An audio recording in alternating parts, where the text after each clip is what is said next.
Au début, le monde était doux. Elle n'avait jamais été accueillie ainsi.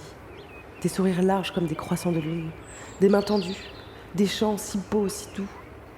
Elle ne savait plus depuis combien de temps elle était là. Ici, le temps fondait comme du sucre sous la langue. On ne lui demandait rien. On lui murmurait qu'elle était parfaite comme elle était. Elle n'avait plus besoin de chercher, que tout était là, juste là. Il chantait son nom sans le dire. Il l'entourait sans la serrer. Elle se laissait faire. Elle écoutait, elle observait.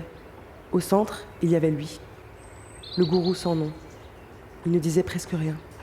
Et quand il passait, toutes les têtes se tournaient vers lui, comme des fleurs vers la lumière. Je dois l'admettre, c'est fascinant. Chaque personne ici sourit à Chimera comme si elle était la Messie. Il ne lui pose aucune question. Il la couvre de compliments, de chants, de promesses. Ça ressemblerait presque à de l'amour. C'est exactement ça.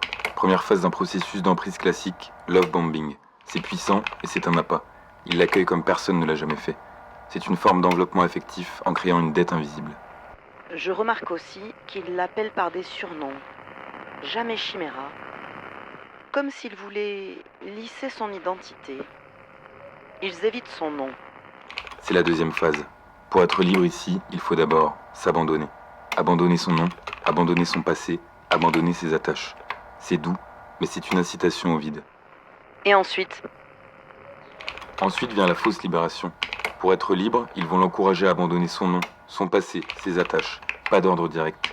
Juste des suggestions, des phrases douces. C'est elle qui pensera choisir. Puis ils installent le cadre, alimentation codifiée, émotions canalisées, paroles surveillées, relations filtrées. C'est ce qu'on appelle une structure de contrôle doux. et quand ça craque, que se passera-t-il quand elle doutera ? Ils lui apprendront à sourire même quand ça ne va pas. Ici, le sourire précède le bonheur. Ils lui apprendront à douter de ses propres ressentis, à canaliser ses émotions vers leur mantra. J'ai noté leurs phrases toutes faites. Elles tournent en boucle. Le vocabulaire rétrécit à vue d'œil. Ça glisse, doucement, vers l'oubli de penser. C'est exactement ça. Ils ne veulent pas la guérir, ils veulent qu'elle devienne leur mirage, une vitrine parfaite de leur système. Chimera est une proie idéale, une peur sans forme. Ils vont lui offrir des contours, les leurs. Ils prétendent élever les adeptes. Mais ce qu'ils font, c'est les vider. Il souriait, toujours, même quand personne ne regardait. Elle les observait, muette, immobile. Et ce qu'elle voyait, c'était un vide marqué de chants, un vide repeint de couleurs trop vives. Tout semblait couler sans heurts. Mais plus elle regardait, plus elle voyait les failles dans le vernis, les gestes mécaniques, les regards absents derrière les sourires. Le doute ne criait pas, il rampait.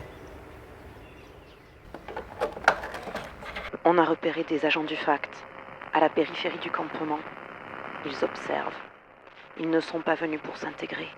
Ils sont là pour autre chose. Cela devient risqué. Je n'aime pas ça. Si le fact est là, où est le docteur Cam ? Pourquoi ne s'est-il pas encore manifesté ? J'ai comme un mauvais pressentiment. Ils étaient assis en cercle, dans l'herbe trop verte, leurs visages figés dans des sourires de vitrine. La nourriture attendait, colorée, parfaite, saine.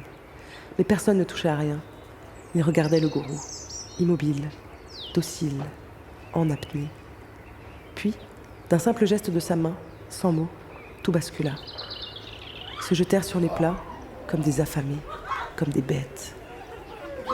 Les fruits volaient, les graines éclataient sur les visages. Ils riaient, la bouche pleine. Ils se gavaient, s'enfonçaient des poignées de nourriture dans la figure. Chimera les regardait, sidérée. Quelque chose grondait en elle. Observation confirmée. L'alligator est en cage, capturé par le culte. Je transmets. Dossier conscience verrouillé, priorité extrême. Si on ne fait rien, ils enfermeront tout. Pas que Chimera, la conscience entière. Demande de directive immédiate. Opération validée. Récupération lors de la grande cérémonie. Association avec le FACT autorisée. Nous n'avons pas le choix. Le FACT veut le contrôler, pas le libérer. On ouvre une autre cage. Peut-être. Mais sans eux, nous n'avons aucune chance. Directive reçue. Opération enclenchée.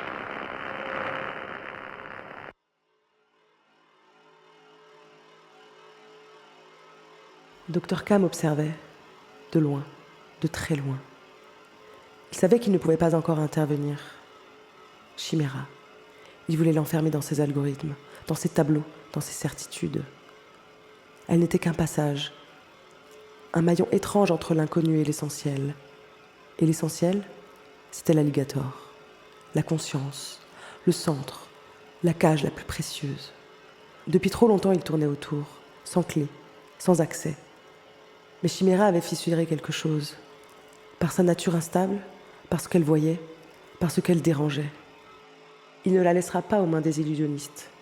Il avait déjà prévu, lors de leur grande cérémonie, il enverra ses agents.